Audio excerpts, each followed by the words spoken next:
Picture this.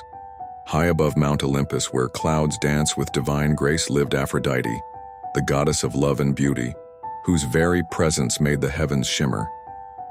Her beauty was so extraordinary that even the stars dimmed in comparison, and mortals would lose their breath at the mere whisper of her name. But our story truly begins when Aphrodite's immortal gaze fell upon a mortal whose beauty rivaled even her own, Adonis. Born from a magical tree that once was his mother, Myrrha, Adonis grew to become the most breathtaking mortal man to ever walk the earth. His beauty was so magnificent that flowers would bloom wherever his feet touched the ground. Now imagine the scene. Aphrodite, the divine goddess, towering like a celestial giant, her golden hair flowing like rivers of sunlight, falling helplessly in love with this mortal. The very notion sent ripples through the cosmos. Other gods watched in mixture of awe and jealousy as Aphrodite, who had made countless immortals and mortals fall in love, now found herself caught in love's tender trap. But Adonis had another admirer, Persephone, the queen of the underworld. Picture these two mighty goddesses, their powers shaking the very foundations of earth and heaven, fighting over the love of one mortal man. Zeus himself had to intervene, decreeing that Adonis would spend part of the year with each goddess like the changing of seasons. Adonis, however, preferred the company of Aphrodite, and together they would hunt in the mystical forests of ancient Greece.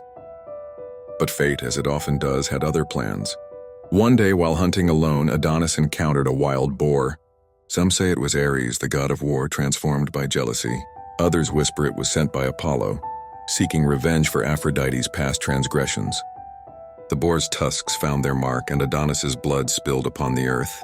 As he lay dying, Aphrodite's anguished cries echoed through the cosmos, her tears falling like crystal rain. Where each drop of Adonis's blood touched the ground, blood-red anemone flowers sprouted, eternal symbols of their tragic love. But death was not the end of their story. Aphrodite's love was so powerful that it transcended the boundaries between life and death. Each spring, Adonis returns to the world of the living, and the earth blooms in celebration. When autumn comes, he descends back to the underworld, and nature withers in mourning. This eternal cycle of death and resurrection, powered by divine love, continues to this day.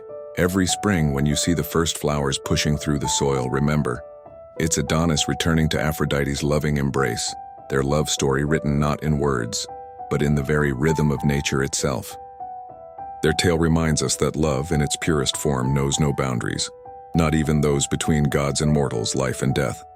It's a force as ancient as the cosmos itself, as powerful as the gods and as eternal as time. For more videos, please like and subscribe.